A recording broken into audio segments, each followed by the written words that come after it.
Hello, and welcome to episode number 42 of Girlstreamers. Girlstreamers is a podcast bringing you the girl streamers that you know and love.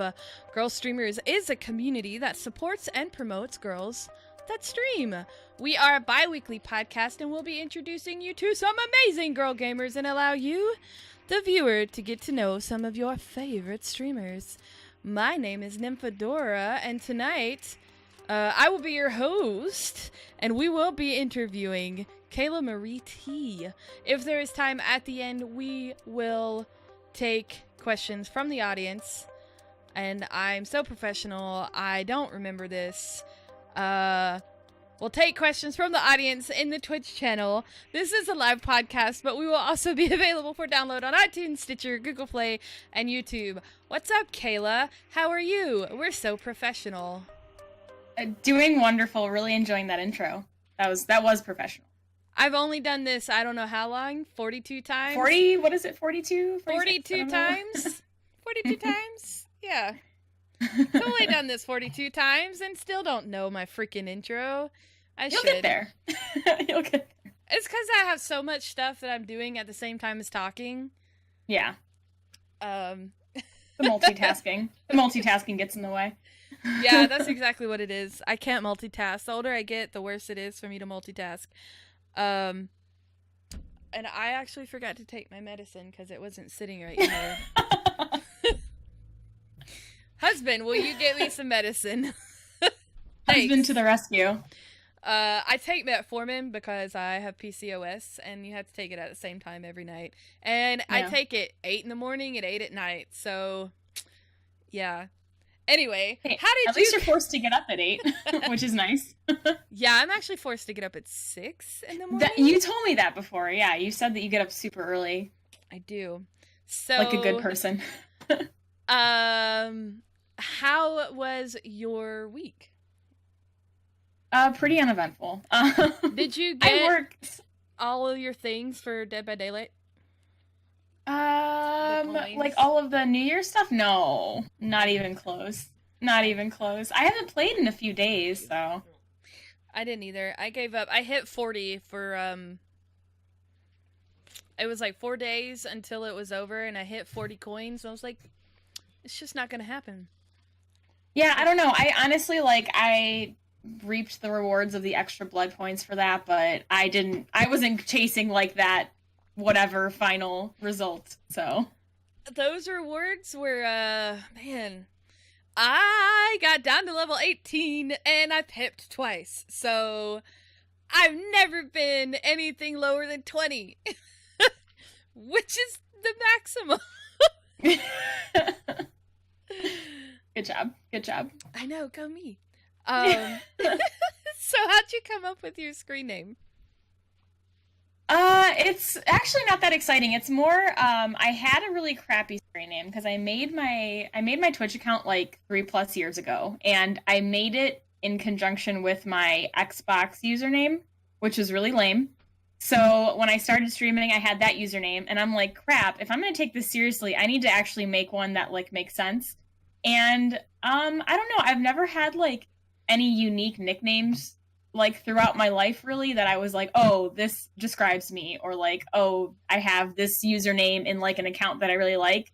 So I honestly, it's just KaylaMarieTea, because my last name starts with a T, and then I was like, oh, I can make teacup emotes if I make it TEA, and then I switched everything to that. So nice. Yeah. Because I remember when you first started, because you were on one of the girls' channels, I believe it was Blitz Girl. Yeah.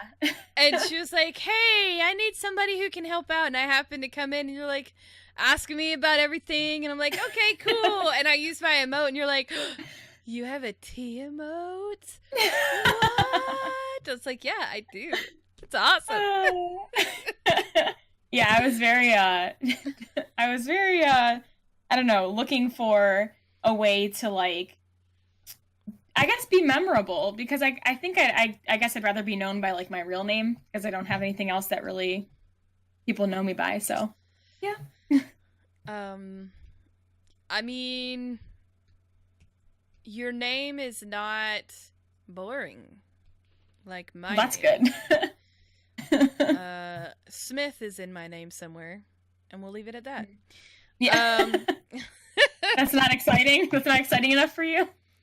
Nope. No. Nope. So where do you hail from? Ohio.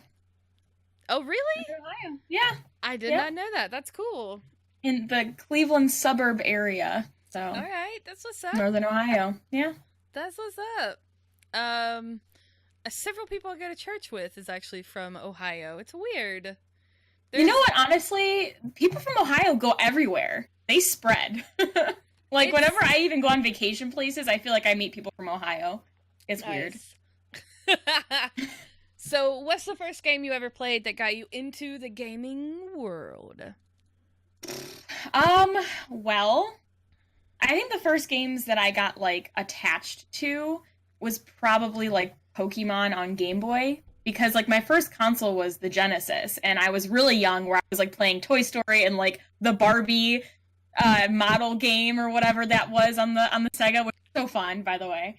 And I was playing stuff like that when I was a kid.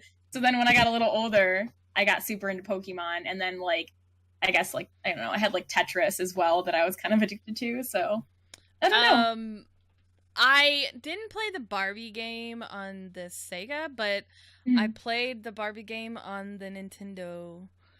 And there was this level where she was like a mermaid, and like every time I would rent it, I didn't own it. I would rent it. It was a good game.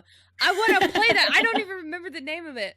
But like, you know, back when, before Blockbuster was a thing, there were those mom and pop like video store rental places. The first one I remember is Blockbuster, because they had the kids play place in there. That's what I remember. Way to make me feel old.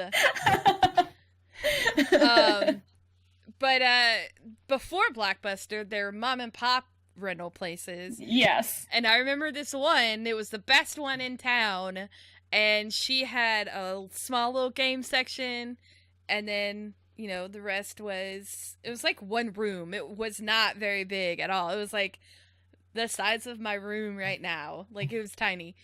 But she always had, like, for good movies, like, as soon as they came out and stuff. Yeah. And I'd rent the same game every time I was allowed to rent a game, and I would go through that Barbie game one more level every time I rented it. Every time. But I'd always get through one more level. My dog just, I swear to God, just took a dump. No!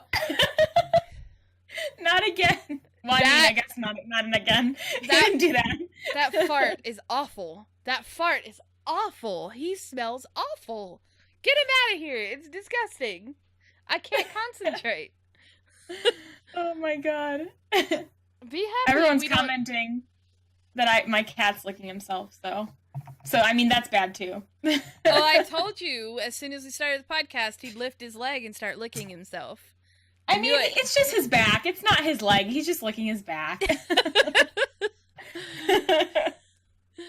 But yeah, I had before I worked where I work now, a long time ago, I actually worked at a family video.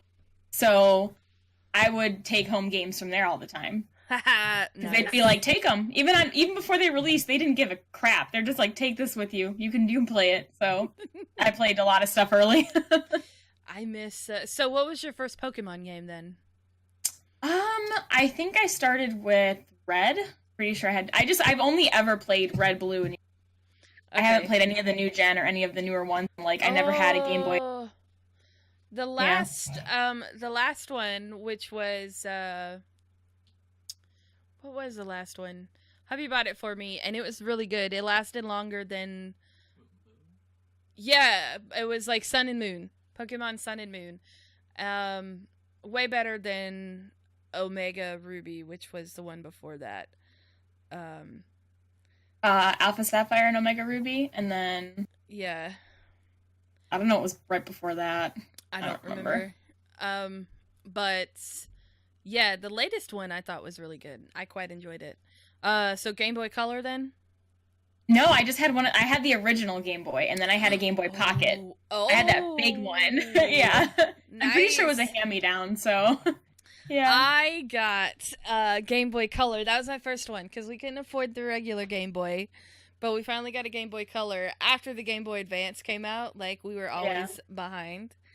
And my Game Boy Color was teal. Ooh, I would love to go, because I actually last year, I think, tried to turn on my Game Boy Pocket, turn on anymore. So I need to go, like, buy a Game Boy Color somewhere. I would love to. I still have all my games, just don't have a system to play them. I have the 2DS now, and I downloaded Pokemon Yellow onto it so that I could play Pokemon Yellow because that was it's my like $10, first one. isn't it? It was like $10. Yeah, it was like $9.99 to download it. Yeah, So I was like, hell yeah! So, yeah, I feel you on old school Pokemon games. They're the best. Yeah. They're the shit. I would play them a lot, like when my parents we would drive, like if I ever took vacation, we would drive there. So we would be driving to Florida from Ohio, and I would play Pokemon the whole way there and the whole way back. So that kept me entertained pretty well. So how long have you been streaming, and what actually got you into streaming? So I had to write this down because I couldn't remember the date. So I have this somewhere. I don't remember the date when I started streaming. Well, like, I don't know the exact date, but I think it was, I guess May of last year. And then July was when I got my affiliation notice thing, so. Wow, nice. Yeah, that's right. Yeah. I remember because you joined shortly after you had started streaming, and you're like, I don't know if I'm good enough to stream. And I went over and I was like, how long have you been streaming? You said, only a couple of weeks. And I'm like, your shit's better than mine. Like, what the hell? I was just so self-conscious about it. But I got actually, I think she might be watching now, but I got into streaming for a couple of different reasons. The first time my first one that I went live with was I played Little Nightmares because I got the game and I knew it was going to be creepy. Game. Oh my gosh. Good. It's fantastic. I've watched a lot of people play it. Yeah, you definitely have to. I'd highly recommend it. And I streamed it from, I think, like my PlayStation, and I didn't have like a camera or anything, but my friend wanted to watch me play it. That was the only reason why. I was like, well, let me go into my Twitch and see if I still have that, and get that all set up, and then I'll stream from my PlayStation. And then I did, and then I noticed, like, you know, I was streaming for my friend. However, I noticed other people start to like come in and watch and talk, and I was like, oh, okay, this is cool, this is fun. And then, yeah, I kind of, I don't know if I want to get too much into this like right now, because I know that it's something that we're going to probably talk about later. But the whole reason I started to like do it for like a serious purpose and like try to look like I know what I'm doing was because I was going through, as you know, because we recently talked about it, I was going through treatment, and I wasn't able to do a whole lot. So I was like, okay, well, you know, this is something I can do from home. I'm going to like it. It's going to be, you know, something that I'm like passionate about. Like, obviously gaming is something I wanted to do. So yeah, I was watching a lot of YouTube gaming commentaries, you know, and I was getting really into that. Yeah, maybe I should give this a try. You know, it gives me something to do. I can do it from home, and I could like go on Amazon and buy all the stuff I needed from home and then set it up at home, and I wouldn't have to, you know, leave the house. That was the goal when I was going through treatment, to just rest as much as possible. So that's awesome. So yeah. That was why. So the next question could be, the next few questions can kind of be the same thing, so I'm gonna ask them both, like, what is the most embarrassing thing to happen to you on stream, and what's the most memorable moment? So they could be one and the same. Sometimes they are, because embarrassing tends to be a very memorable moment. But then sometimes you have a really good moment where you're like, that is definitely an awesome moment that I remember, kind of deal, and it's not the embarrassing moment.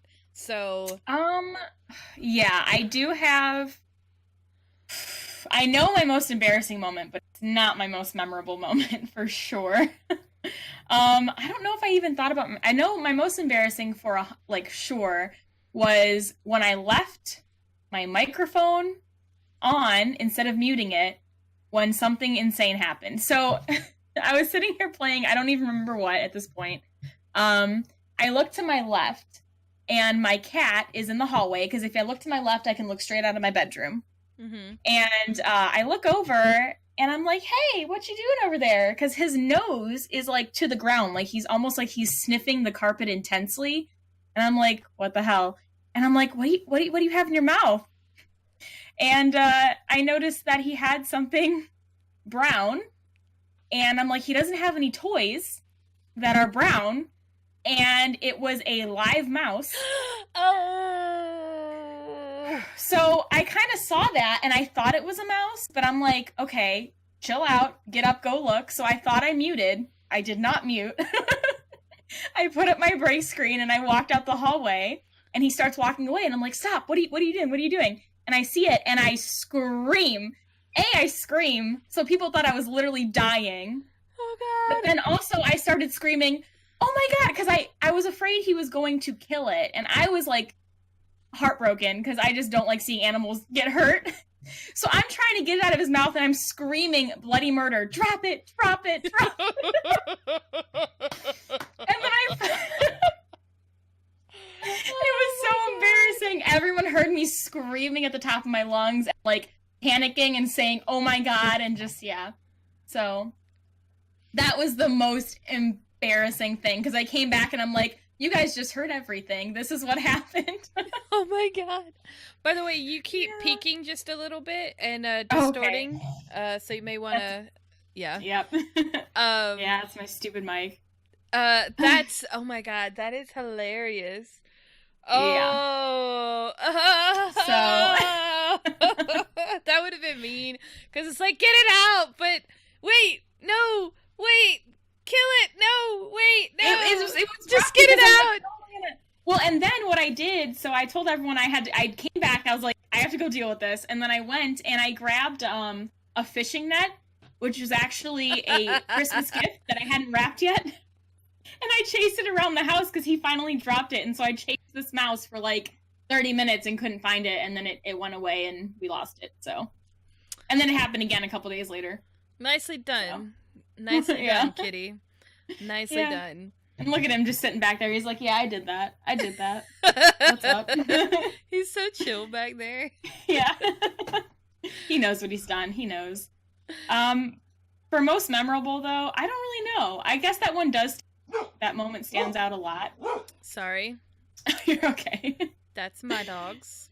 Yeah. Hello. Not catching any mice. No, they bark at the cats that are the stray cats outside, and the neighbors. I have a lot of stray cats around me too. New neighbors moved in, and they have little rat dogs, so they bark at them. Yeah. Yay. So your neighborhood's already loud, so you don't have to worry about moving into a loud neighborhood because yours is loud too. Not really, actually. It's really not that loud. So what type of games do you tend to play and stream? Everything. The only thing I would say, like, I think the only thing I don't like playing is, like, strategy type games. Because I play pretty much everything else. I like those, like, creepy, weird indie horror games like Carice plays all the time. Like, every time I go into her stream, she's like, leave, because you're gonna want to play this game. I don't want to ruin it for you. Every time I go to watch her, she's like, get out of here. So I can't watch Carice anymore. But yeah, I play, like, the weird indies and stuff.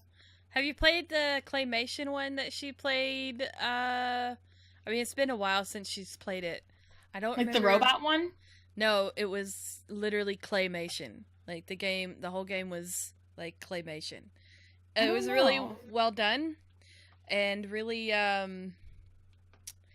you need to play it. I want to watch you play that game. I'm gonna have to have her give me a list of games that I don't remember the name of it, but yeah, I really want to see you play that game for various reasons that I don't want to give away. Because, okay, don't. Yeah, don't give it away. There's a lot. There's a lot, but I don't know. Oh yeah, I also like to play action adventure, horror games. I don't know, the like the farming sim type games like Stardew Valley and like Slime Rancher and stuff like that. How far did you were playing Tomb Raider last night, right? Yeah. How far did you get? I got over half. I've played that one before. I'm replaying it because the movie that's coming out is basically based off that game. So I wanted to replay before the movie came out. Oh, that's right. And I love that new game. Tomb Raider movie coming out. Yep, the 16th. That's right. I'm stoked. Really?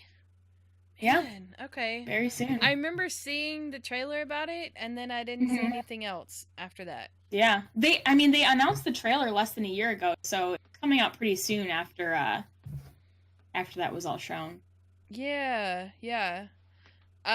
So what's your favorite game? Okay, this is kind of two-part question. What's your favorite game of all times? What's your favorite game right now? One might be easier than the other to answer. I mean, you're not going to get that answer because I'm going to have to give you 3 games because I love 3 games equally that are my top. And I literally can't, like, if I was, like, told you have to play for the rest, I would say these 3 games. I mean, there's no wrong answer, so yeah. I would say BioShock Infinite, Portal 2, and Dishonored 2. Portal 2. Portal's just a good game series. It's incredible. It is incredible. And I think that I think I could play all those 3 games over and over for the rest of my life and not get bored of them. So I haven't played BioShock yet. I've never played BioShock, and I don't really care to play Dishonored. So, Thanks, sassy girl. I mean, it's like a stealth action adventure, so just depends on like what you like. Well, I mean, I like stealth action adventure, but Dishonored I don't know. There's something about Dishonored that I'm just like, not really. Oh, I don't. That hurt. I don't know why, but like you look at the game, I've seen it play, and I'm like, okay. Yeah. You know, honestly, it's the environment. It's the environment and the storytelling. About BioShock and Dishonored are very similar in like the buildings. Like you get like a weapon, and you also have like powers of some sort. Mm-hmm. In both those games, so they're very similar first person. The way that they handle the weaponry and everything. So, I mean, if you like one, you'll probably like the other. But in both those games, I more so like the environment. I think the level design is incredible in Dishonored 2. It's amazing. It's like some of the coolest levels in games I've ever seen. Really? Okay. Yes. Like there's one level where you have to you have this device that you hold in your hand, and it helps you see into the past in a small portal of vision. So, but you can also blink from the current to the past. So if you see through that and you see an enemy in the past, you can kind of plan it out and then blink to that time and like kill them and then go back to the past. Like it's just, I don't know. There's so many levels that are like really unique and different in that game. You may have just sold me on the game. It's very interesting. Like honestly, even if you don't play Dishonored 1 and you play 2, like you won't miss out on too much of the story, so you can probably just skip to that one, but it's really good. BioShock is definitely, I mean, there's a lot of games that are on my to-play list. My backlog is ridiculous. Yes. Yep. Well, especially having the what, do you have PlayStation Plus and Xbox Live and all that with the free games? No. No. Mine's big because I save all those games. I don't. I have a PlayStation 3, and that's it. I think they still do the free games on there. No, do they still give away the free monthlies? I don't know. Don't you have to pay for PlayStation Plus, Yeah. so. Yeah. So and I don't pay for that. Because I pay for other subscriptions. Yeah. You got to pick and choose. Yeah. Everything's so expensive. You have to choose. Yeah, and I started playing WoW again. So no, not a good idea. Play Dead by Daylight. Screw WoW. Play Dead by Daylight. Just FYI, I know you're streaming right now, but I'm playing Dead by Daylight. So come play it with me instead. I get that you're playing Skyrim right now, but I'm playing Dead by Daylight. We can go play some Dead by Daylight. And you had fun. So we got a good clip out of it. That's all that matters. Oh my god. I'm a survivor. Ah! I always genuinely scream at that game. Like, it genuinely scares me. And I always scream. It scares the crap out of me. Oh my god. That was hilarious, because you're like, I got this, I get away, and then nope, not getting away. No. That game gives me a false sense of hope and confidence every time I play it. Yes, same. I'm like, I'm so good at this game, and then, yeah. I know, you have like a really good game, and you're like, yeah, this is great, and then you get the killer who's just like, then you play Freddy. Nope, screw you, or the doctor, which is the worst one. And you're like, nope, okay, all right, I'm done with this game. I'm so done with this game. Yeah. Exactly. Oh, man. So what attracts you about, like, BioShock and Dishonored and Portal 2? Well, all three of those, like I said before, it's all, like, the story. Like, Portal 2 I really like Portal 2 because I like puzzle games. I played one recently called Turing Test that's very similar to it, and I just love, like, the story. I like that the villain's really sarcastic. GLaDOS is so sarcastic and, like, so mean, and I think that's hilarious. For BioShock and Dishonored, yeah, it's just the really deep story, the attention to detail. BioShock is a beautiful game. Yeah. It is hands down one of the prettiest games I've ever seen. It's just... And it holds the test of time. It doesn't look outdated, ever. It just has that style about it. Same with even, like, the first Dishonored is way older now, I mean, honestly, like, compared to, like, current games. And I think it still holds up. Like, I don't play it and go, like, oh, this is too outdated. Because I feel that way about some games. But I don't feel that way about those. That I can keep playing them and be like, yeah, this is good. This is still good. I love games like that. Like Red Dead Redemption to me is a game like that. It came out in 2009, so it's almost 10 years old, yet it still looks so beautiful. It's so beautiful. And that's one of the games that is now in my top games of favorite. So you're stoked for the second one coming out in October then. I might buy a PlayStation 4 just for Red Dead Redemption 2. Yes.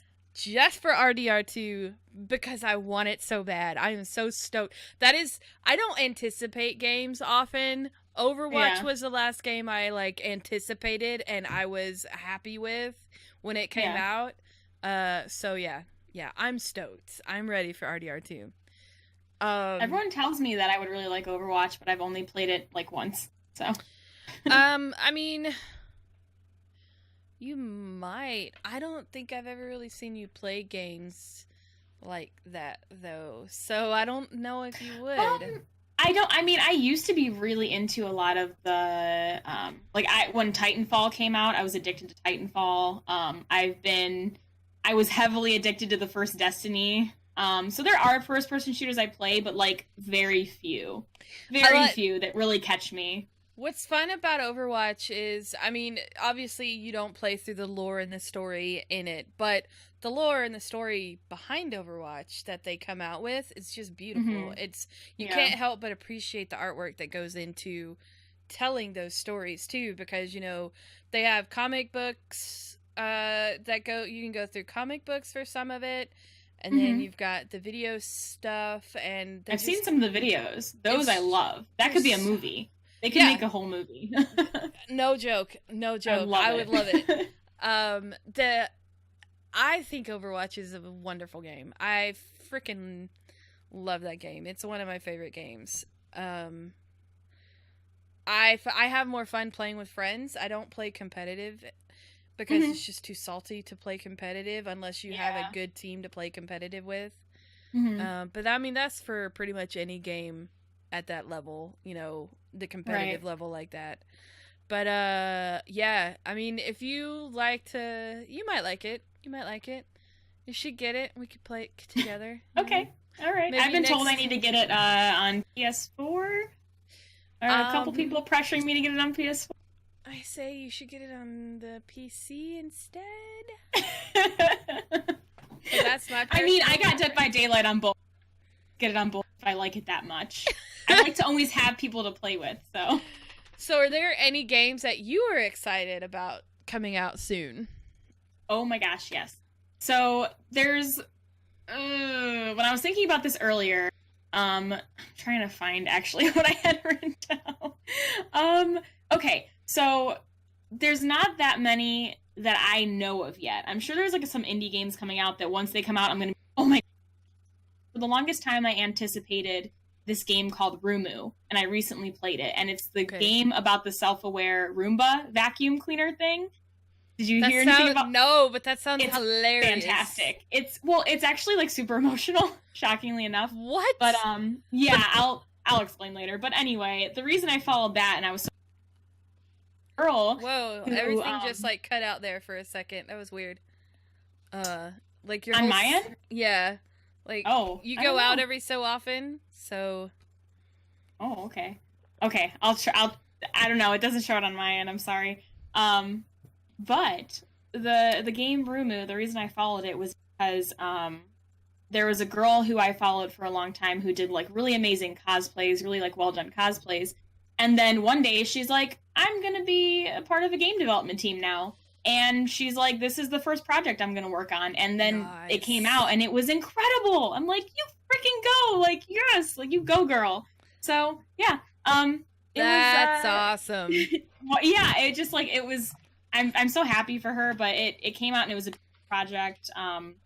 So that already came out though, and the games that I'm looking forward to. I know they announced the new Tomb Raider, so there's going to be a third Tomb Raider coming out. Ooh. They haven't shown a trailer, but they said that they're going to show it right before the game comes out. Basically, Square Enix was like, I think it's Square still. We're going to show the trailer, and the game's going to come out shortly after. So they said that's a for sure thing. The game Runner 3 is coming out for the Switch, and I don't really have anything for the Switch, so I'm very excited about that because it sits in its dock. Supposed to be Runner 3. It's like a side scrolling type. Basically, I honestly don't even know what to call it. I would say that it's just side scroller, just generally, but your little character runs at like a consistent speed. And then you have to like jump and avoid obstacles and like get little items and stuff. Okay. Yeah. So, I mean, that's a poor description of it, but it's really cool. Yeah. And then there's Death Stranding, the one with that guy from Walking Dead. That's like the main thing. Andrew Lincoln? No, Daryl. I don't watch Walking Dead, so yeah. Sorry, I was thinking of like, okay, you're talking about the popular one from the Walking Dead series. Yeah, I guess.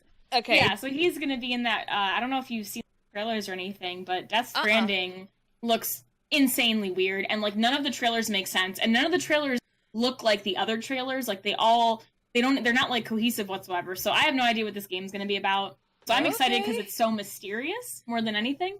All right. Yeah. Interesting. Yeah. That's cool. You know, like, okay, do you remember PT? The playable trailer, the creepy one where you just walk around the house like a million times? No. It was on PlayStation. Really? No. I'll have to show you that sometime. Basically, there was a project in the works, and it was a very creepy horror game. And there was a playable trailer, and you could play it, and that's why it was called PT. You could play through it, and it was supposed to be like promo for this upcoming horror game. And then the project got dropped. Wait, I know which one you're talking about. Yeah. It looked, because I was like, yeah, that looks really good. Yes, I remember. I remember which one you're talking about now. Yeah, there we go. Okay, I didn't realize it got dropped. Norman Reedus, that's the actor. Yes, just help me out with that. And he has a restaurant in Sonoya, and it's okay. Don't get the chicken pot pie at his restaurant. It's not good. That's disappointing. My chicken pot pie is way better. Way hands down, 10 times better than the restaurants. It's good to know. It's Rick and Reedus. Nick and Norman's, that's it. Nick and Norman's. Nick and Norman's, got it. It's a good restaurant though. It was really good food, especially for the price. It wasn't super expensive. Because usually when like a celebrity owns a restaurant, oh yeah, it's upcharged. Yeah, it was not. For the name. It was not. It was totally. So if you guys are ever doing a Walking Dead tour, I highly recommend going to Nick and Norman's. There we go. They do not partner or sponsor us. I just happen to live in the area. Maybe they will one day. Yeah. So is there a game that you would want to have a reboot or remastering of? Well, yeah, kinda. Nothing that really stands out. That needs remastering or rebooted, but I would really like if the first Portal was at least, I guess, remastered or remade, because it is a little bit outdated. The second one I don't think has like a dated feel, but the first one definitely does. I will agree with you on that, because I played it a few months ago. I played through it on the Girlstreamer stream, and there's a huge difference between the first one and the second one, and they're not really that far apart from each other. Right. Yeah, I think that'd be great. I want them to make a third Portal, which is probably never going to happen. So at least, maybe if they'll remaster the first one, maybe, or at least, like, I think they should even remake it. I think they could remake it, and they could do something cool with it. I love. Now I want to go. I think I'm with you. I think Portal 2 is the better one of both, because the story, you just get so much deeper into the story. Right. And the way you get through the story is just amazing, the way they do it. It's entertaining. It's very entertaining. It's so well done. Man, now I want to go play Portal 2, damn it. I replay that game probably like every 6 months, it feels like, so. When a game has replayability, to me, that makes it a really good game. And so you haven't played the Turing test? No. You've never heard of that? If you're a huge Portal fan, the Turing test is like another Portal. Oh, I've heard of it. Yeah. I remember people mentioning it, but I haven't played it. I'm so bad about knowing about games, because my background is in film, so I know that stuff. You know what movies are coming out? I don't know a lot about that. I know movies, and I know the Oscars are on right now, and you would think I'd want to be watching that, but I scheduled this and forgot. Stuck here with me. I'm stuck here with you. But I haven't really watched the Oscars in a few years, because it's kind of one is too predictable. Two, all right, I'm on the soapbox now. Go for it. I'm interested. The Academy Awards, as prestigious as it is, they snub a lot of films that shouldn't be snubbed. And they snub a lot of actors that shouldn't be snubbed. And I have an issue with the fact that you have people who are in their 70s, 60s, 70s, 80s reviewing these movies and making these making these things about these decisions about these movies. And it's like, but Hollywood itself is not 60, 70, 80 years old anymore. Yeah, right. It's like you're in these are the people who've been making movies and been in the movie business since it began. Like, get the fuck out of the way. Yeah, you know what I mean? The same forever, yeah. It's changing, it's evolving. It is, and they don't have enough diversity on the panel, in my opinion, to get a proper account of who actually deserves what when it comes to the Academy Awards. It's predictable too. The Golden Globes are better, in my opinion, as far as that goes, than the Academies at the moment. I'm off my soapbox. We'll get back to games. I need to get back into game and stuff. I need to get into games and knowing. But I've always just been like, oh, that game looks good. I'm going to go try it. Like, that's always been my mentality when it comes to games. But since streaming, and that's like how most people are. I mean, it's been my job for 5 years, so. That is true. That's why I'm so much more involved. It is literally your job. So you know a lot more than I do. Like, my job is literally film. So of course I'm going to know more. Right. Fair. And I think the game industry in certain aspects is also the same way, because the gaming industry and the film industry very much overlap. They overlap very heavily. So, but anyway, we'll stop with the criticism. Damn you, Oscars! I think games, like, I think some games are as theatrical or more than some of the movies out there that, you know, I think games are just as entertaining. Well, if you look at video games, video games, I think, reach more of an audience than movies. And because only certain like a discount blockbuster movies like the comic book movies, because they reach a huge audience. But your typical drama or comedy, only certain people are going to go watch it, because not everybody's into the newest Kevin Hart movie or whatever, right? Right. He's great, but not his movies so much. Well, I don't appreciate them. I love his comedy. I'm not a fan of the movie stuff. I'm not a fan of him anymore, but that's something different. I might not know something. Lots of stuff have come out. He seems to not be as nice as he is. So well, yeah, that's disappointing. The wife he has right now, he married. She was the mistress, and she's pregnant, and he cheated on her with another person. No. And so he just has this like background of. That's disappointing. Yeah, it was a little disappointing, because I was like, oh man, he's hilarious, I like him. And then I find out, and I'm like, oh, so he's really not that great of a human being. Okay. Oh, God. Great. Okay, I don't know. Right? Yeah. I don't want to know.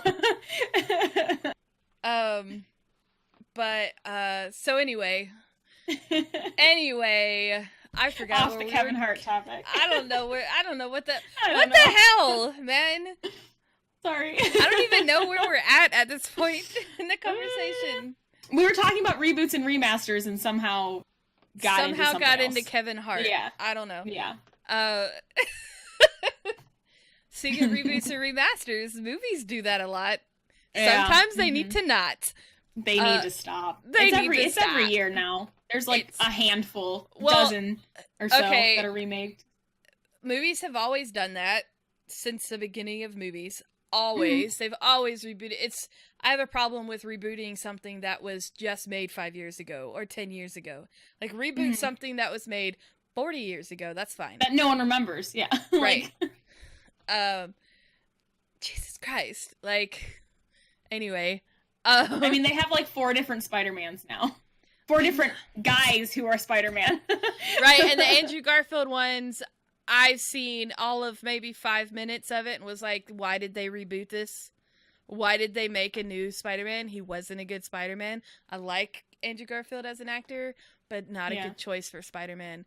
The new Spider-Man, though, that kid is on point with his Peter Parker. I haven't seen those yet. He is on point. He is on point, man. Need to see it. He's snarky. He's sarcastic, like Peter Parker is. And like he's a 16-year-old who came into these powers, because he doesn't know what the hell it's great. They do a great job. This is, I mean, I like Tobey Maguire. Like, he had the sarcasm down, like, perfect. But he was too old for the role, in my opinion. Yeah. Anyone. So, back to games. Movie reviews. By the way, if you haven't seen Black Panther, go see it. I need to. I will. It's so good! I know. Everyone keeps telling me that. Every day I feel like someone's like, why haven't you seen it yet? I'll see it. I am over comic book movies as a whole because they're the same thing rehashed over and over again. Right. Sorry, guys, but that's how I feel. We addressed this in the last podcast. However, Black Panther goes way deeper. And my brother even said, when we were talking about it. This is the first villain that I have ever empathized with. I've been hearing that, yeah. I've been hearing that. Nobody is perfect. Nobody is perfectly good. Nobody is perfectly bad. It's just, they do such a good job. They do such a good job. It was so well written. The direction was great. Overall, great movie. And it was a comic book movie, which anyway. All right. We should have a separate podcast about movies. I know. I need to that sometime. I need to have a movie review podcast. I just need to. So is there a game that you would like to play again as if it were the first time? Oh my god. So many, but the two that come to mind very strongly, because of course there's two. I'm never going to give you a one answer. There's two. So Life is Strange, the first one. That one I would love to replay again because the twist in it, which I'm not going to talk about because it's a thing. The twist in that game, I wish someone would have been recording my reaction because I was so mind blown and like jaw on the floor, didn't expect it, shocked that like I wish I would have had that moment forever because I was genuinely just like, what? And it was I don't know. Good. It was amazing. I did it on stream in one day because I was so sucked into the story. I didn't play it. I played it with like a couple of my friends. Well, my friend Lauren told me I had to play it. She lent me her disc for it, and she was with me when I saw that turning point in the game. And it was just so funny because I'm playing it and all of a sudden staring at me, and then it happened and she was like watching me. She's like, I wanted to see your reaction. I was like, it was wonderful. Nice. So she got lucky. She got to be there to see it. So there's definitely that one. I would love to have that moment again. And all the emotion in that game too. Like I'd love to experience that.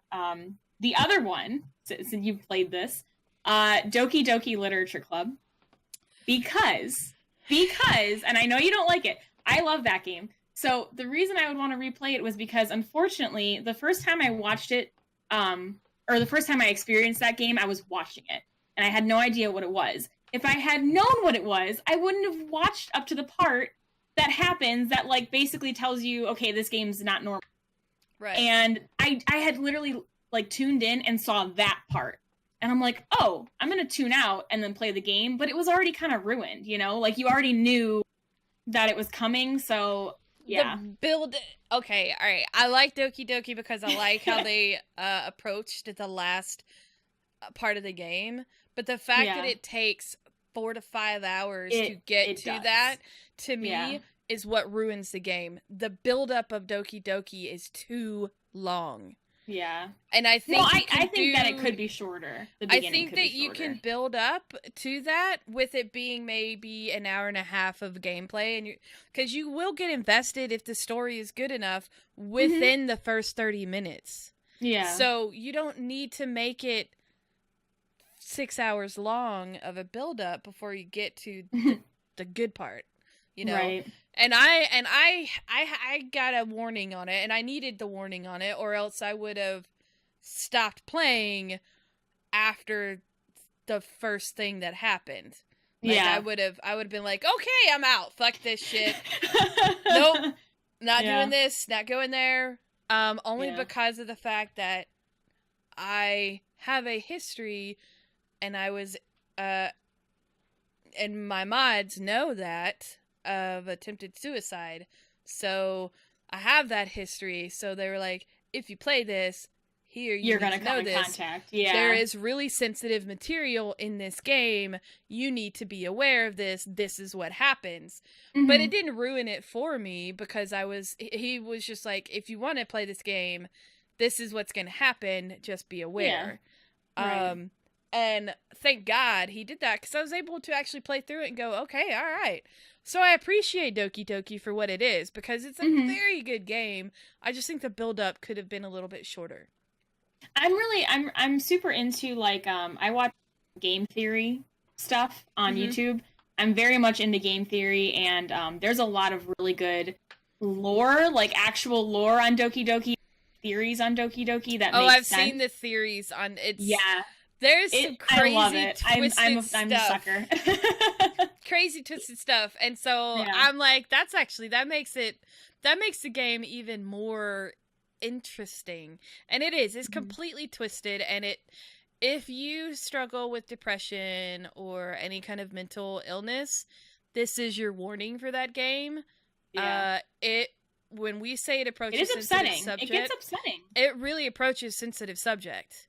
It's a bit of a build up to get to that subject, but it really does touch on it. So just go into that game being aware of what it is in it. Right. Because when I was streaming it, I gave a warning, like, sensitive subject warning, da-da-da, and I had people come in, they're like, what do you mean, since this is just a standard weeb game or whatever, and I'm like, but it's not, because I know what's gonna happen. It's not a promise, just wait. Just wait. And I'm glad, like, I never streamed it at all. I played with a friend. We played over Discord quite often, and we would voice the characters, which I thought was super fun. But I'm glad it was, oh my god, I loved doing it. I came up with voices for the characters, which also made it longer, because I did my own voices. Like Dream Daddy. I would play that. I actually want to play that game again. That game is great. I want to play it off stream just for fun, because I want to date all the dads. I only date a few. I want to date them all.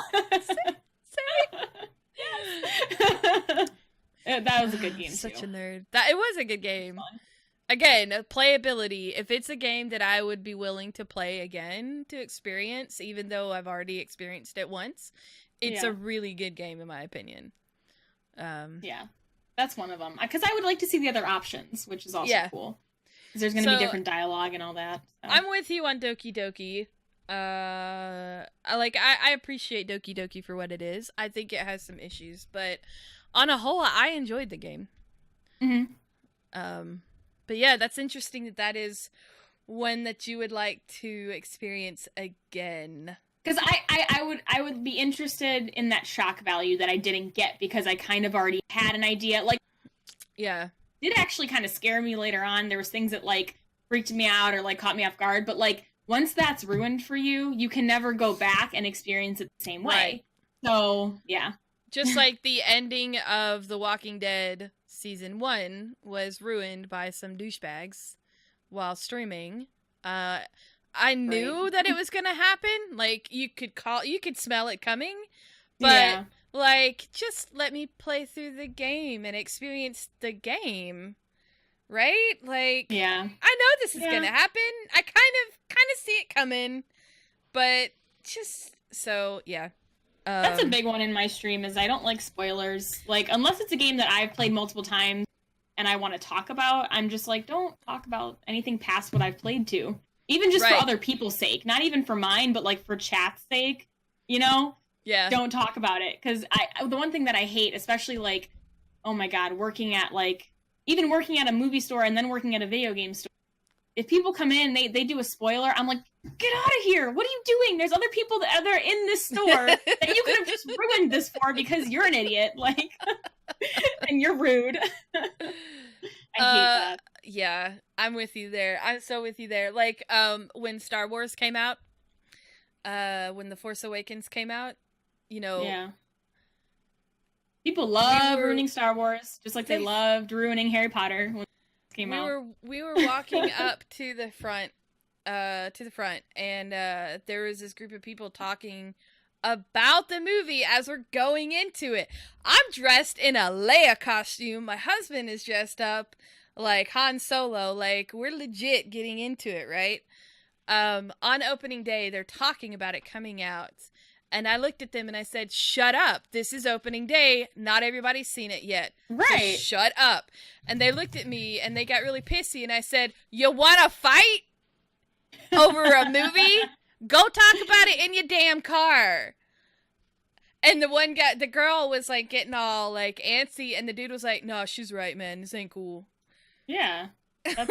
Like, come on. Who goes into a space like that and just starts spoiling something? Like, there's people around you. And there's people that haven't seen it. Come on. Like, it's opening day of the movie. Don't spoil it. It's just so mean. It's just so mean. It's so mean. Like, why you gotta, like, ruining things for other people. Whoever gets enjoyment out of that you're sick. You're a sick person, and I don't like you. I'm gonna ruin this game for you. Speaking of that, I have to bring something up. Because I've told this story so many times, and I'm so sick of it, but I'm gonna tell it again, because we're talking about spoilers.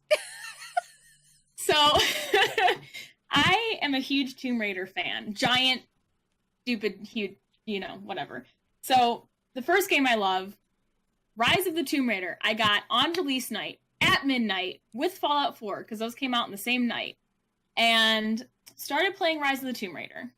And I was dating someone at the time who's like, "Can I play it?" And I'm like, "Sure. Just whenever like I come home, make sure it's not on the screen because I don't want any spoilers." Okay. And then so they got further than me in the game. And I'm like, "I'm coming home. Make sure you're not playing Tomb Raider. I want to play it tonight." I walk in, and on the screen, you know how like they have the pause screens and it gives you the info happen at the bottom?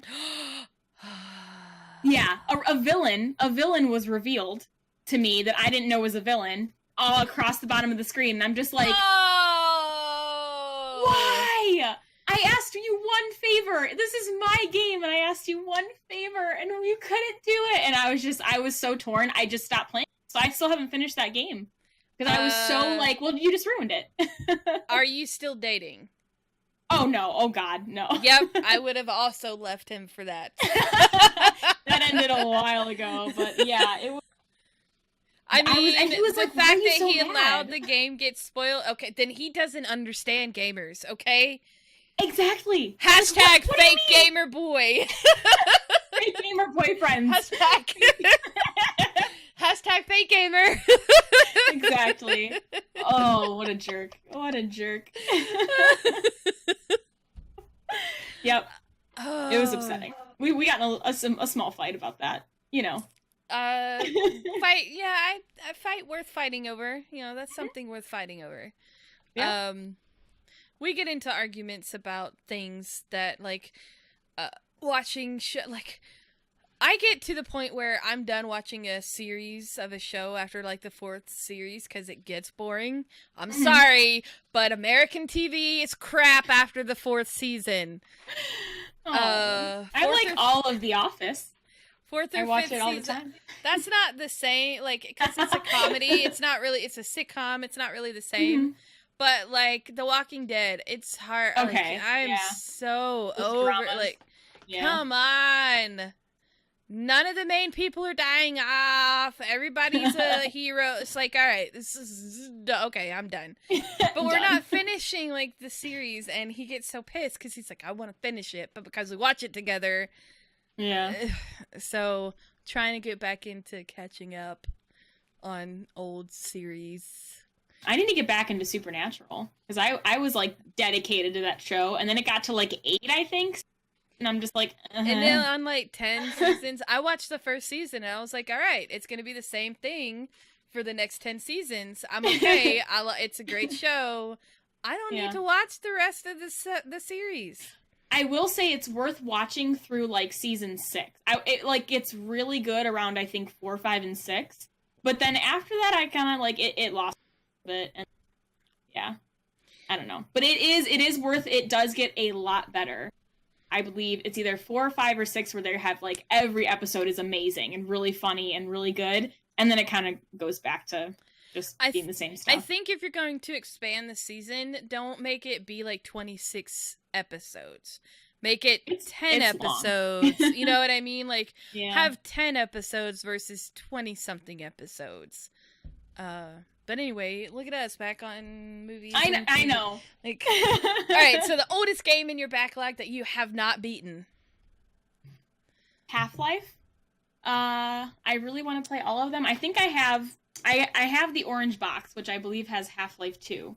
And yes. I've never played Half-Life 1, but I got through partially through Half-Life 2, and I got stuck on something and then never attempted to finish it. I just kind of walked away from it, and I know that I would like it. So that's why it's the oldest one that I would like to play. I finished Half-Life 2. I did it. I finished Half-Life 2. Good game. Great game. No, it was fun. The head crab scared the shit out of me every time. I scream, and man, if I was streaming Half-Life 2 when I played through that, y'all would be laughing your asses off, because that game has some scary shit in it. Yeah. Shit just pop. It's easy to scare me. Okay, I can't help it. Have you played Dead Space? No. Oh God, you'd cry. You'd probably cry. It's so scary. I played Layers of Fear. I shit myself, so not really. Layers of Fear. We need to talk about that game because it starts off so creepy, but then they throw so many gimmicks at you that towards the end it wasn't scary anymore. It was almost like a joke. Like I felt like it was really scary, and then it built up, and then it the last hour I was like, I will agree with you. I will agree with you on that. I was terrified. Like the first the first two streams, because I streamed it on I streamed it. Mm-hmm. I was like jumping and scared shitless, right? But then after the second stream, I was like getting through it much quicker, and I was like, okay, all right, it's predictable at that point. Yes, yeah. But it started off so scary. Yes, it was very scary. I want to say after the doll part is when I started getting to, okay, all right, this isn't as like you hit a climax point, and then you're like, all right, I just want to finish this and see the ending. Yeah. Okay, I thought that was just me. Because maybe I was like, am I just like am I finally done with all the jump scares? Like, am I just not as scared anymore? Or is it just the way they get, okay, all right. I mean, it's a good game. I like finding the ending out, because it's a creepy freaking story. But it was interesting. Like, the story was interesting, but it just, towards the end, like, it got like, I think, because it went from scary to cheesy. Yeah. It just kind of petered out there. It's like, oh man, I'm shitting bricks right now. And then it's like, okay. Yeah. Good game. Great. Yeah. Probably not gonna play it again. I'm done. I'm over it. Yeah. Yeah. So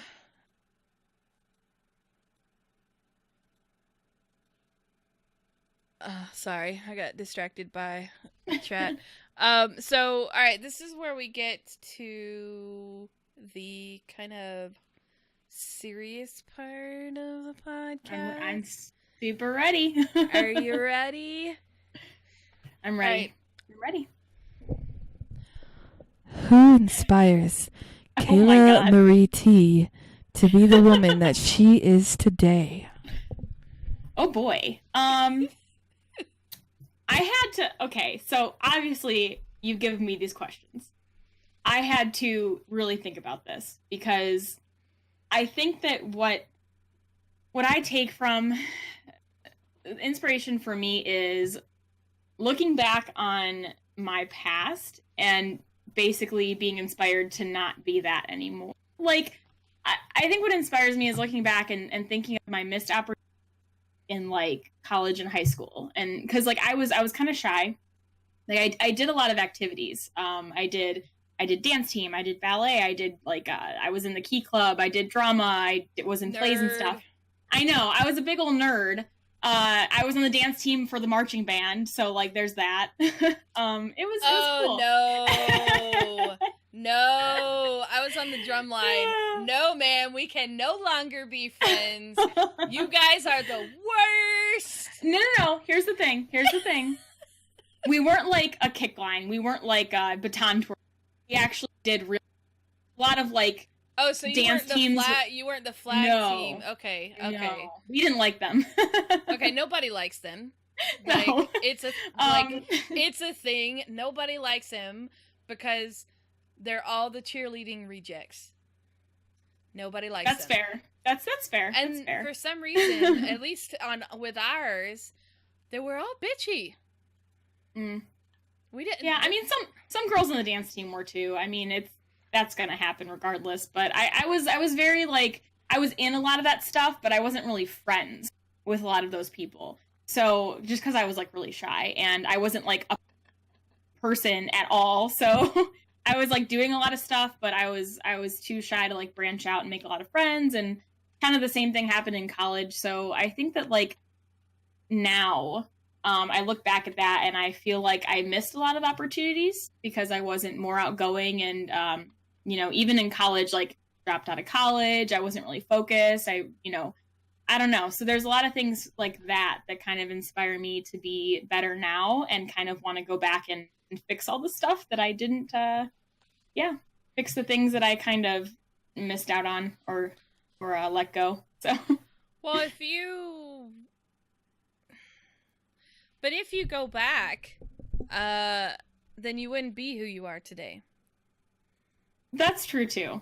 That's true as well. I guess that's fair. Because I like who I am now, but part of that is, I guess because I look back and I'm like, no regrets. I just wasted time. No regrets. That was no regrets. That was the theme of our last podcast with Ariel Rages. Like, no regrets, because, and I mean, and I say this on a regular basis. Like, you're gonna make mistakes, but don't look at them as like regrets or mistakes. Like, I wish I could change that, because if it didn't happen to you, you wouldn't be where you are today. You wouldn't be the person you are today. And it's a character building thing. Like, if life was perfect growing up, you'd probably be a shitty person. Let's be honest. Yeah. Usually people who don't have a tough time growing up and haven't gone through some shit in their life, they're a shitty person. Yeah. Because they're going through life with rose-colored glasses. Yeah. So, I get it. I totally understand why because it probably would have made your high school experience a little bit better. High school and college a little bit better. But then you also wouldn't be who you are right now. So, yeah. And I think she's pretty cool. Thank you. No, I do. I mean, I do appreciate that I've never had. I appreciate not having the childhood that I've seen some other people have, like the one where everything's perfect. And I don't want to get like too, it's usually not. Yeah. I don't want to like say anything in specific, but I've seen, so when I was younger, I'd be jealous of people, and now I'm like, well, I think I've become, I don't even know how to say it, but not the kind of person who looks for handouts or thinks that things are going to be done for me or has been given an easy go of things. So definitely hasn't been. You're not expecting something. Yeah. Because never. You have to work for it. So that's, I mean, that's a good thing. That means you're not one of those, millennials. Ooh, yeah, no. I think I'm categorized. Such a dirty word. Yeah. Millennial. Yeah, because apparently millennials just like live the best lives and don't have to worry about money. Right. So what do you like about being a part of Girlstreamers? I think the main thing is that I learned, I guess, after that it's extremely inclusive and supportive of anyone, pretty much like any background, any, God, what even was I gonna say? I guess like there's such a wide variety, and everyone is supported, is basically what I want to say. Every single type of person is supported. Diverse?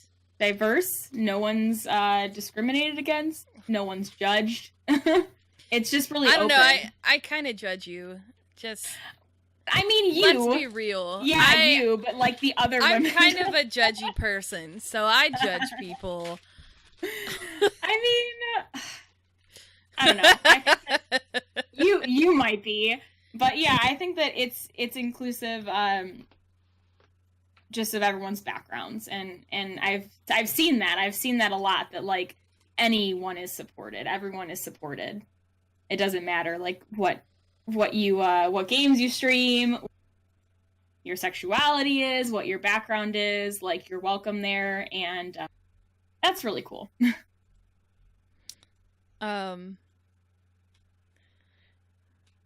That's what we try to do. So Except for you. I don't love anybody. I judge everyone. Yeah. Mm-hmm.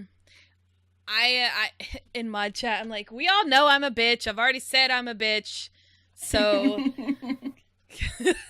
it's been established. It's been established. I am the bitch. So I'm not just a B word. I am the B word. So I'll be mean if I have to. Just tell me what to go say to No, I'm just kidding. We try to, when we have to like have conversations with people, we try to be tactful. 'Cause, you know, I mean, just, you can't have a good community of people if you're just like being assholes to everybody. Yeah. So, you know, although Kink Nightmare is kind of a bitch to me, so I'm just kidding. What? Kinky? No. I love you, KK! So what keeps you so passionate about gaming and just the gaming community as a whole? Well, hello, Stinky Face. There they are. Stinky Dog has stuck his nose in my lap, so I would pet him. Oh, great. Yeah, I don't know. I think that the things like the stories are what keeps me going. I could talk about a storyline in a game. Like the other day, me and my mom, and it's so funny because I'm going to keep going back to this game, but me and my mom were on a walk, and I'm like telling her about how awesome it was because this like really tall like football player dude comes into my store, and he's like, I walk over and, you know, I'm like, hey, what do you play? What do you like? And this like, I can't even describe him well enough. He's just this tall guy. And he mentioned later that he's like a football player and whatever. So he's this big tough dude.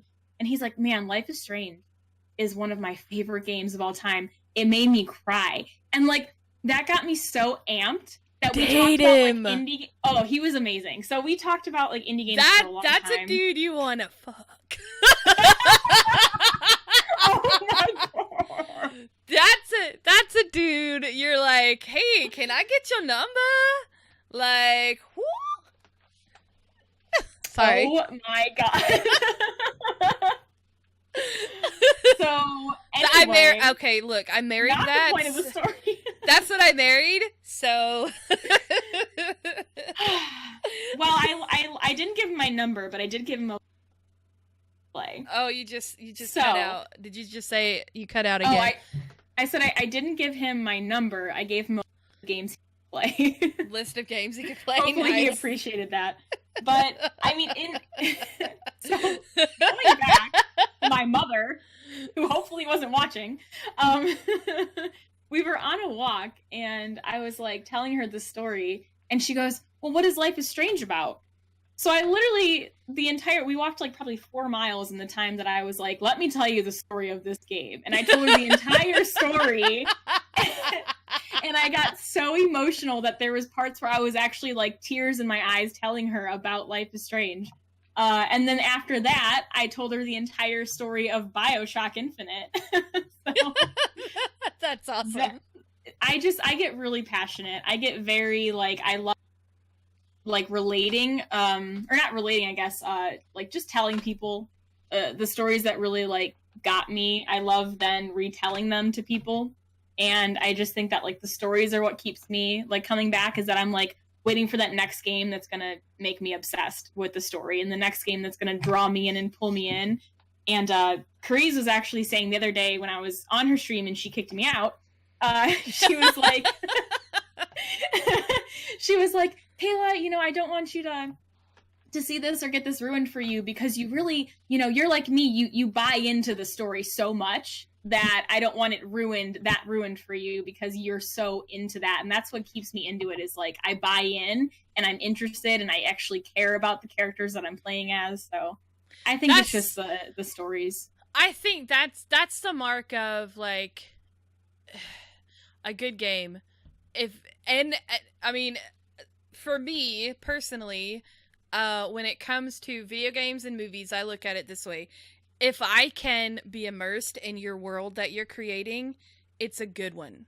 Yeah. So if I can sit there and watch a movie and not try and critique it, and because that's what I do for a living, it's a good damn movie.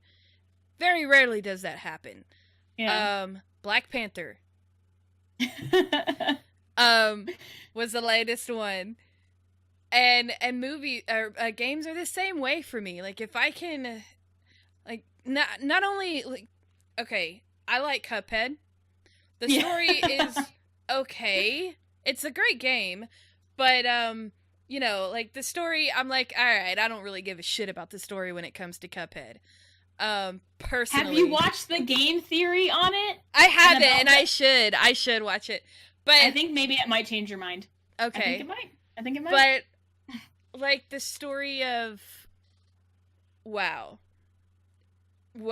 that's what keeps bringing me back to Warcraft, because the story is so good and it's so easy to get immersed in it, especially when it's new content, because you want to discover the story, you know, throughout the thing. And so I think that's another mark of a really good game, is when the story is, because it brings everybody together because you have something to talk about. Yes. Like, you know, definitely. You've got your esports people who are going to be like, man, did you see those plays? Did you see those strats? You know, that's your sports crowd, right? Mm-hmm. That's your typical sports crowd.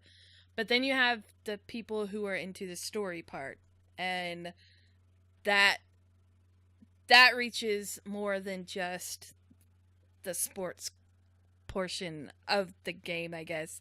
You know, the tactic portion of the game. So I think story for a game is very important. Very, very important.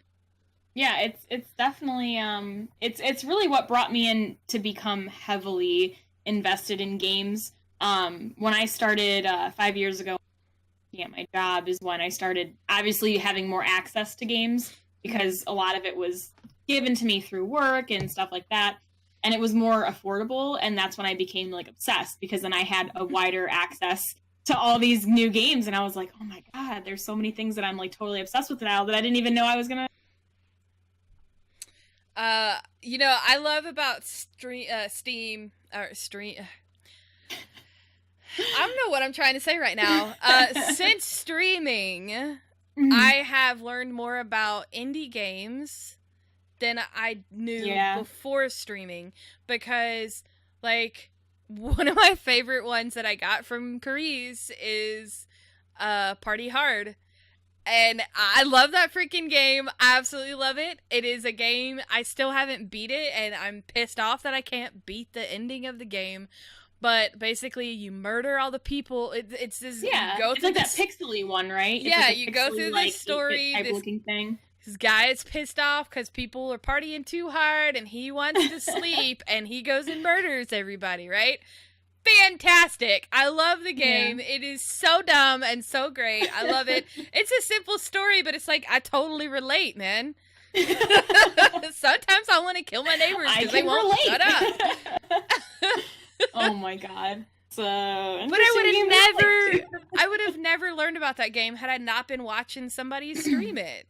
So that's definitely a good point. I love indie games. I love indie games. Oh my god, so have you played Oxenfree? I have not played it yet. I know, a game coming out. It's the same company that makes Don't Starve, right? That did Oxenfree. I'm not sure because I never played Don't Starve. Is it the Klee Entertainment, KLEI? I think I don't think so. Is it okay? Then is it? They have maybe okay. They have something that's like maybe they're the ones that are oxygen not included. Oxygen not included. That might be it. That's okay. Then that's Klee. Yeah. Never mind. All right. Sorry. Oxygen. Oxygen. So get it? Yeah. Yeah. No. Yeah. I think I've probably mixed up those. There's another game coming out for PS4. I think next year. My friend just tagged me in recently, and it's called the Blackout Club or the something club, and it's literally like it's very similar to Oxenfree, where it's going to be like teen kids doing a paranormal investigation, and Oxenfree was pretty similar to that like concept, and I'm like so excited for that too. That's going to be so good. I always get those two confused just because they kind of start off similar, but yeah, I know which game you're talking about, and I have not played it yet. Again, just continuing my backlog of games to play. Right. That one is definitely, I would say, a priority to play. It's so good. It's so much fun. I've been considering, like, seeing if I can find an artist to, like, do my whole channel theme, like, themed similar to, like, Oxenfree, because I'm obsessed with, like, the art and everything. I think it's wonderful. I mean, we do have artists, and I know. Just saying. Somebody might be able to. Yeah. So, what is your greatest challenge or obstacle that you have had to overcome in your life? Well, you probably know this one. I would say that it's 100%. It was actually kind of a combination of two things. It started with a really bad breakup. That drove me into a pretty deep depression. And then sometime after that happened, when I was kind of in that point, Tomb Raider. That guy, yeah. But yeah, he's No, we don't like no, we Tomb don't Raider like spoiler. him. So it started with that, and it was kind of like I was getting to the point in the process, I guess, where I was still upset about it, but I could tell that people were sick of hearing me talk about how depressed I was, so I kind of just internalized. Yep. Work got really busy. I was getting sick all the time. And then January of last year was my diagnosis of Hodgkin's lymphoma, so cancer of the lymphatic system. So I was diagnosed with that, and then everything just piled up. It was like all of those emotions at once started just like breaking me down. Treatments were horrible. They gave me an incredibly aggressive treatment plan, a very short but aggressive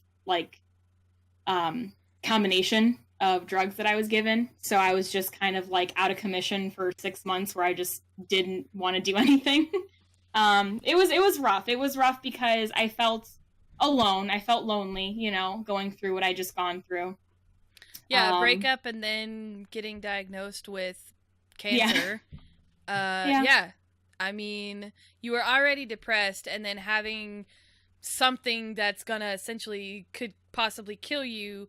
Yeah. I mean, no, you should totally be happy and awesome. Yeah. Right. Yeah. So that was it was, luckily I had, my mom came to the rescue. She was very much, understanding and tried to do everything to help me through that. And so luckily I didn't have to go alone, even though I felt alone, my brother was there a lot for me too. So yeah, I mean, it was really nice, to have that and grow closer with my family. Because we're not a super tight knit family, and we grew closer, I feel like. But getting through that was hard because I was still working full time, which was awful. I mean, granted, I was missing a lot of days, but I was still, I didn't want to lose my job, and I didn't want to not get paid, so that was my only option. So when I wasn't in bed sick, I was at work, and when I wasn't at work, I was in bed sick, and then I started streaming. So then I was streaming when I was sick.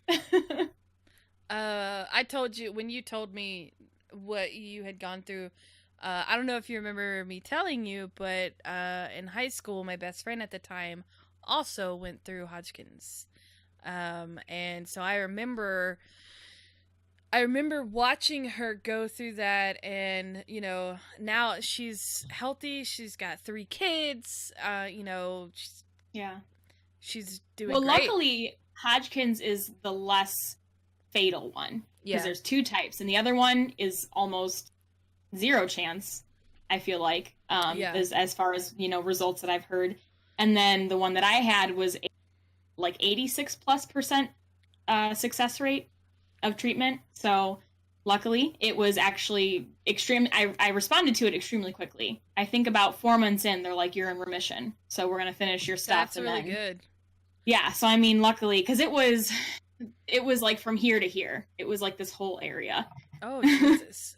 Yeah, so it was I quite think far. she went through it for a year, because I met her as she was going through it. We became friends as she was going through it.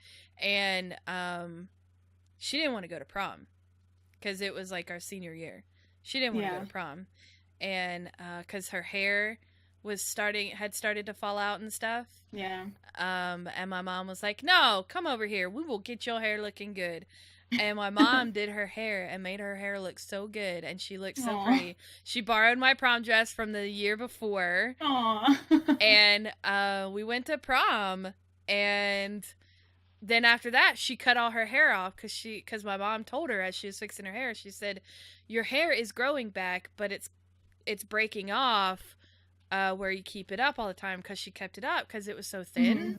Yeah. And my mom said, if you cut it off and get like a really short style, it'll start thickening back up. And right after prom, she went and did that, and her hair started growing back, and it is so long now. Like, we keep up on Facebook and stuff, but yeah, I mean, granted, it's been 15 years, but since high school, but yeah, like I remember. It's not a pretty. Cancer sucks. That's all I can say. Yes. Cancer I mean, sucks. and the thing is, though, I mean, I met people through this that have it way worse than I do. A lot of the people that I would go to, like, the chemotherapy sessions and see it, because, like, mine was a very long treatment, because I would get 4 different things, plus the steroids, plus the everything. Yeah, so they I would were be there like from, like, really morning pumping to you hard. close. Well, probably because you're so young, so your body could probably handle it a little bit better. Yeah. Than if you're like 50. Right. Yeah, that is true. That's what they said. They're just like, we can do this now because you're younger. So that's awesome. I'm glad that's amazing. Yeah. Less than a year. So that's awesome. So then you're almost at a year in remission. Then you're getting close to a year in remission. Yeah, I will be. I think that I officially, my last treatment was like September, but I had been in remission since June or July. So that's amazing. That's so awesome. I'm so happy about that. Yeah. So what trait of yours are you most proud of? You know what? I think it's through working. I think I've gained this quality through so much retail. But I have really great emotional intelligence. I'm really good at kind of like empathizing with people, understanding people. I think that's one of my best qualities, like character qualities, I think. Yeah. So I like that about myself, that I feel like I can people, and I put a lot of emotion into honestly everything, my day-to-day everything. I'm a very emotional person, and I'm just really good at that, I think, is just understanding other people and being able to, and it's probably a lot through my management experience, honestly, weirdly to say, is just being able to like feel people out and understand people better. That's a quality you need to have as a manager. I used to be a manager at Home Depot, and oh, you cut out there. Where were you? I used to be a manager at Home Depot. Okay. So I completely understand. I mean, that's something you've got, because you're the one they want to speak to. I will say, though, when you're early 20s and they ask to speak to the manager and you look at them and say, I am the manager, it feels so good. Yeah. It feels so good. Yeah. Justice. My favorite was phone calls. Then this is kind of an obvious thing, but getting a phone call at a video game and them being like, can I talk to someone else? Because they don't think that you know what you're talking about. It's your girl. Yeah. But then that person will hand the phone back to me because they won't know the answer, but I will. That's a really good feeling. Yeah. Wow. That was my favorite. Or Justice. I get a lot of calls and they're can I speak? I'm like, yeah, that would be this person that you're talking to. So, what is your greatest insecurity?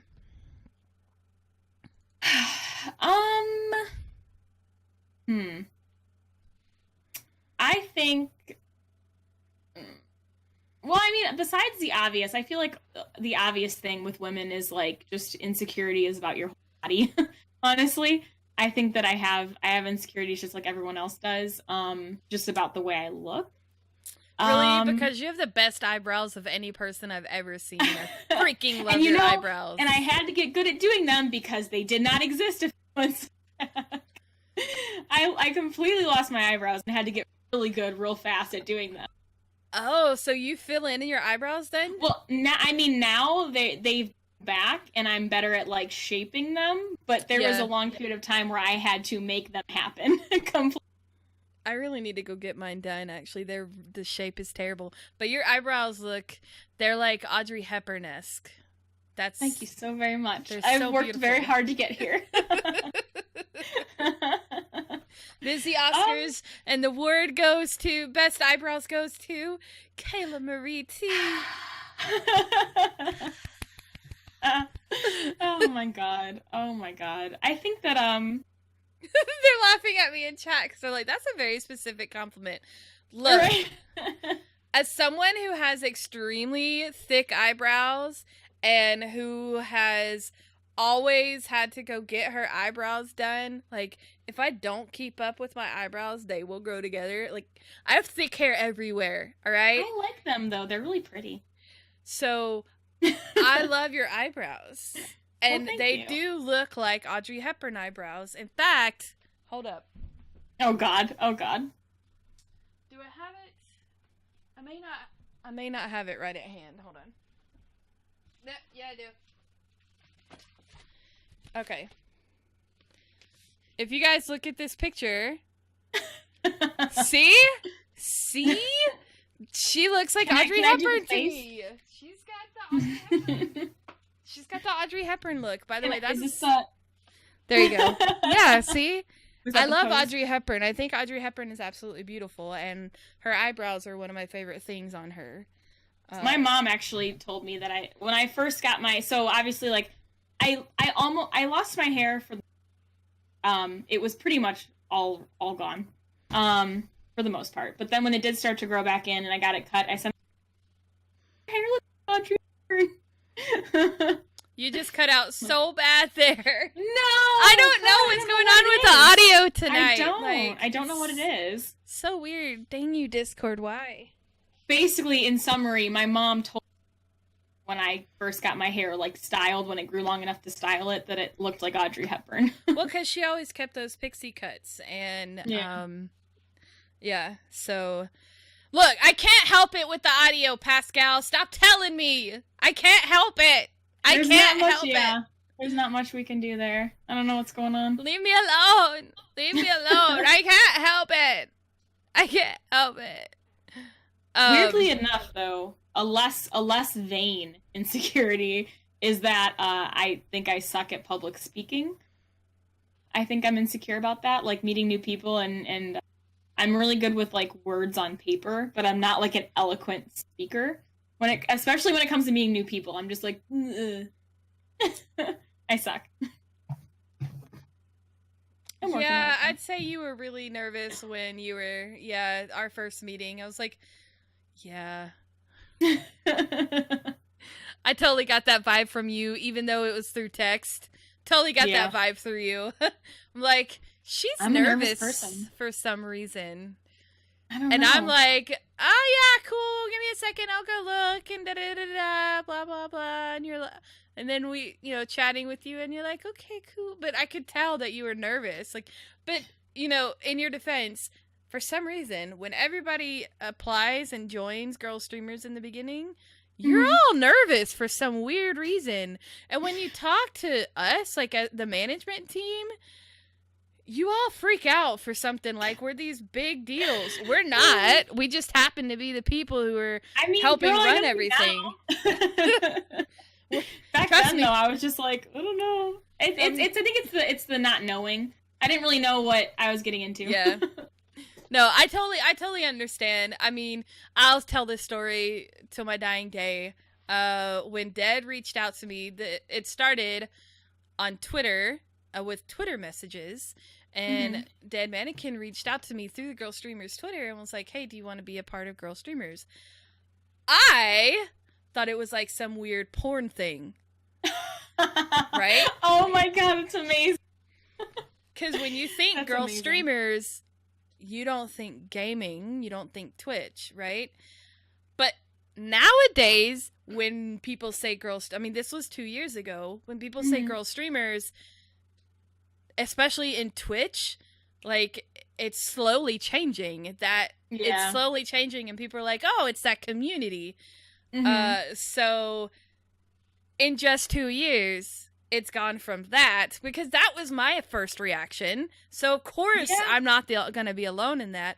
But I totally thought she was trying to, and I'm like, yeah, I'm okay, thanks. Yeah, no. She finds that the funniest thing. She's like, the first time I asked Nymphy, and she has a name, and her name is Nymphadora, and I'm like, hey, look, it's from Harry Potter, okay?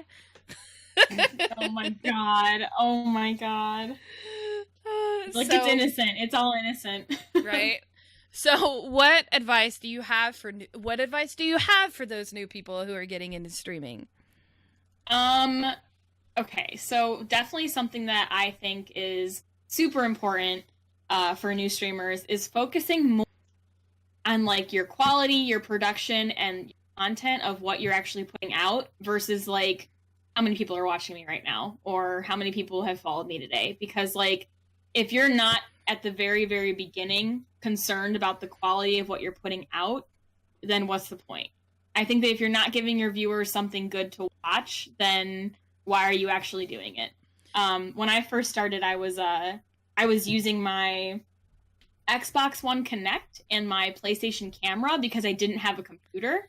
And I was so, like, disappointed with the quality, and I'm like, all right, let's go drop $1,800 on a computer, let's go buy a webcam, let's go do this, let's buy a lighting kit. And I didn't even have like 100 followers. I was just like, I need to make this as good as possible now so that I'm actually putting out something that I'm, like, proud of and not just, like, I would not recommend spending $2,000 at the beginning. I mean, but that's one way to do it. Here's the thing. It wasn't like I did it just for streaming. I didn't have a nice cover. And I'm like, it's not like I'm just buying this for this one reason. I needed a nice computer, but it also helped me with what I wanted to do. When I bought my computer, I bought it right before I started streaming. Had I ever considered streaming, I would have actually paid a little bit more for a rig that was better for streaming as well as gaming. But we bought my computer with gaming in mind, but also to use for video editing and stuff like that. So I mean, it's been great for streaming, but it's 3 years old now, and it is definitely time to upgrade. Yeah, it's starting to lag. It's old as far as for what I use it for. But right, I'm not saying I totally get it. A ton of money, but I just mean, like, be aware of what you're putting out there and make sure that it's something you're proud of. Worry more about that than, like, okay, how many followers did I get today? And, well, see, quality isn't necessarily like, oh, having the best rig. You know what I mean? Yeah. Like, quality of content is you put out something that's genuine. You put out, like, you're not just putting something out just to try to be an online personality. Because there's plenty of those.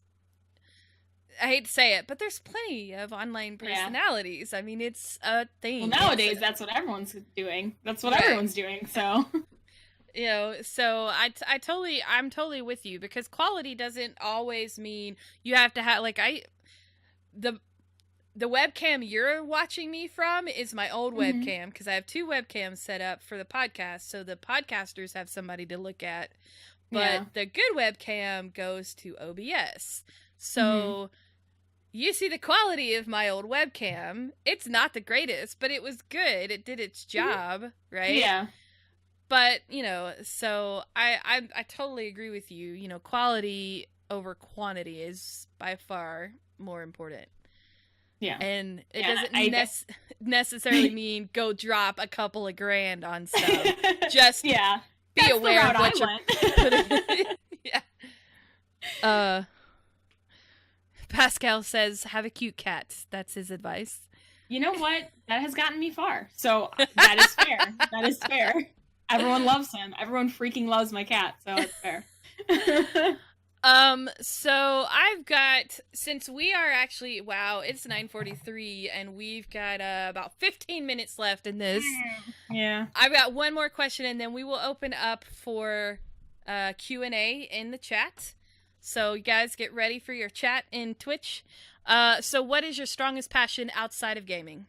Or outside of, streaming and gaming? Good question. I actually don't have an answer for this. This is the one thing that I looked at and I went, okay, the only thing that I'm like extreme is games. Like just playing games. I love doing it. I love experiencing new games. I think outside of gaming, like I like going on like hikes and like being outdoorsy, doing that kind of stuff. And I love that you're a hiker. Like, we need to get together and go hiking. I think it's super fun. I like doing that kind of like outside exploration stuff. But like I wouldn't say that's like a passion. I don't like own a ton of like climbing, go out and do it every you know. You know, I like reading, things like that. But I would say that my main passion is gaming, so streaming is just an extension of that. I'm a nerd. I'm sorry. Such a nerd. Yeah. Such a nerd. I know. Badly. So while waiting on these guys to ask questions, what all, like, when you had was it chemo and other radiation, or was it?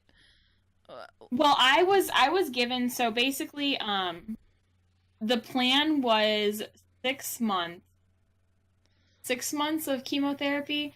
And when we got to like the 4-month point and they said I was in remission, they said, okay, either you a couple months of regular chemo or you can do radiation and finish quicker, but it's going to be harsher on you. And I'm like, no, I'm good. We'll just keep with what I already have been doing, because I'd rather like not even feel worse. And there was like, they're like, you know, it was pointless. I'm like, I'll just stick with what I'm already doing than like save myself a few weeks. So. Yeah, so I did their chemo. So it was every other week. My aunt, she got breast cancer, so she ended up going through radiation treatment and everything like that. But I don't remember it because I was really young when she was diagnosed. So I don't really remember how it was, but I hear it's the worst thing you could ever go through. You feel like you're dying. I mean, quite literally, chemotherapy feels like death. It is just like I can't even, like, I mean it's cleaning out your insides essentially, right? Yeah. I mean, I just felt like I can't even explain it. The feeling inside you is so disgusting and weird. Here he comes. Oh, look, he finally made an appearance. Yeah, it was. Honestly, it's the worst thing. I just, aside from I also had to get like a bone marrow biopsy, which I think is the #1 most painful thing that I could ever have imagined in my entire. I screamed and cried. And yeah, so that was pretty horrific. But besides that, the next worst thing was the treatment, for sure.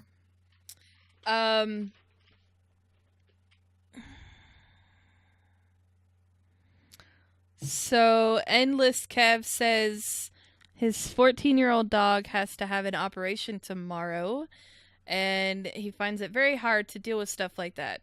So do you have any pets? Obviously the answer is yes, because her cat has now made an appearance.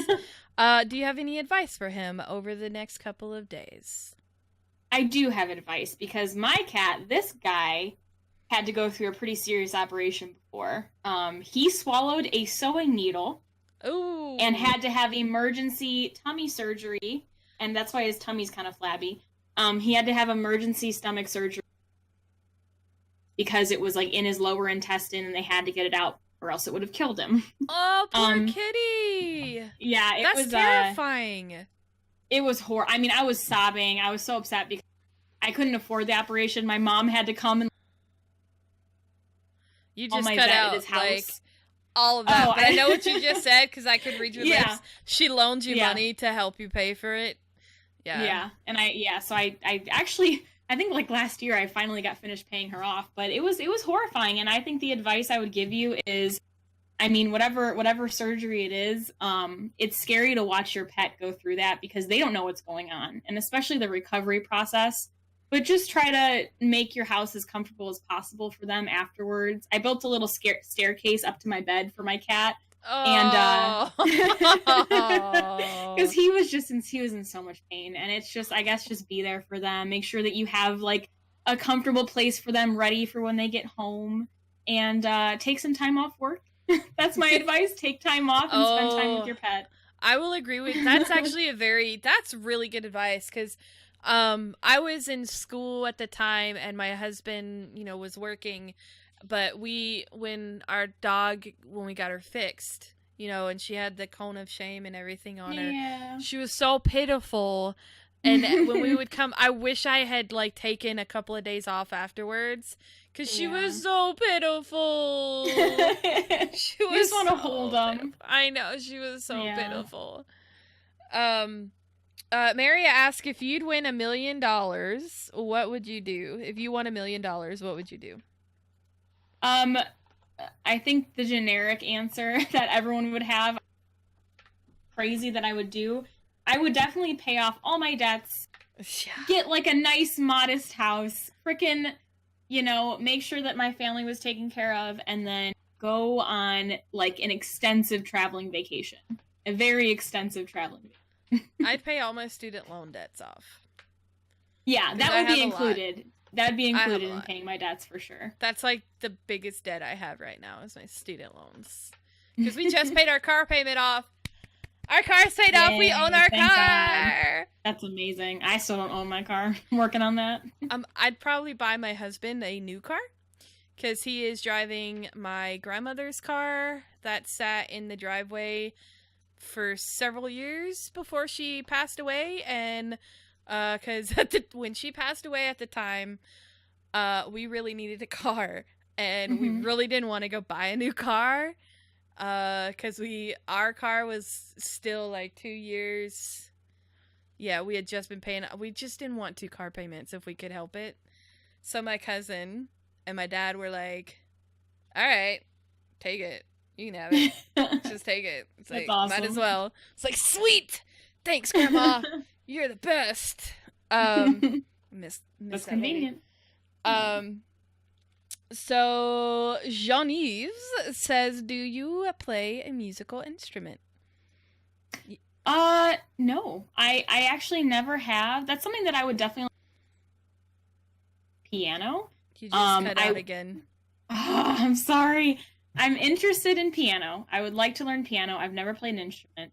I remember in middle school, I really wanted to play trumpet for some reason. Everybody wanted to play trumpet in middle school. Yeah, I don't know why. And I never did. Trumpet or saxophone? Trumpet, I don't know what it was about trumpet. It was just something that I thought was cool. I don't even remember why, but I don't know. All I know is that my mom was ballet lessons. And she's like, that's going to get expensive. Like, you kind of have to choose one. And I'm like, I'll just stick with dance because I liked it a lot. So instead of being in marching band, I was on the dance team for marching band. I mean, okay, I guess that's cool. So Lord Vinst ask if you could live a day inside one of your favorite games, which one would it be? I like that question. That is a tough one. Dang, I wish I had more time to think about this. There's a reason why some of the questions, some questions people ask, I will steal them and use them because I'm like, oh, that's a really good one. And then some I'm like, that's a good one. And I want somebody to actually ask them that question because some form of a question like that is always asked. And I'm like, I like stuff like that to be answered on the spot. That's a really good one. I think that, oh God, I wish I had like a list of games to look at that I've played because my answer is just Portal. Only because I would love to try out the portal gun and the long fall boots because that would just be so much fun. Just like basically falling from great heights with no possibility of getting injured and doing crazy stuff with portals, I think would be really cool. A portal gun would be dope as F. Dope AF. A portal gun would be so cool. Sick. Well, we're actually towards the end of our podcast, so we're gonna end on that question. That is a great question. Thank you for that question, really Lord. So where and when can we find you streaming? So my channel is just KaylaMarieTea, no spaces. I stream normally schedule. I attempt to do Monday, Wednesday, Saturday at 8 p.m. Eastern time. There are some variations in when that happens because sometimes I have a crazy work schedule, but that's pretty much it. My social media is underneath me, but basically I'm on Twitch 3 to 4 days a week. Cool. Awesome. Well, thank you so much for joining me. This has been a blast. It was fun. That went by quick. Oh my God. So thank you so much for joining me. I'm gonna try and close this out here. There we go. Thank you guys so much for joining me. This has been a Girlstreamers podcast. Girlstreamers is partnered with Loot Crate, Fresh Designs, Punk's Paracord, Simple Jerky, UN Racing Chairs, Glom Tom, and Sennheiser. By the way, UN Racing Chairs, I just got one, and my butt is amazing. It feels like it's sitting on a cloud. Anyway, links to all these amazing partners are down below, so please feel free to click. Thanks, guys, for all your support. Please follow us at Girlstreamers on Twitter, Twitch, YouTube, Instagram, and player.me. If you have any questions or would like more information, you can visit our website at girlstreamers.com and contact us through there. You can subscribe to us on Twitch or GameWisp. Don't forget, when you do, you get access to our Discord fan channel. And you can buy some super cool gear in our online shop at designbyhumans.com/shop/girlstreamers. You can find Kayla on Twitter at Kayla_Marie_T. That's KAYLA_MARIE_TAE. And you can find her at on Twitch at twitch.tv/KaylaMarieTea. That's KAYLAMARIETAE. Our next podcast will be March 18th with Gryffindor Chick. That's right, ladies and gents. Another Harry Potter girl. Right here, same time. This podcast is a part of the Two Lazy Dogs Media Group and the Girlstreamers community. Encourage, support, grow.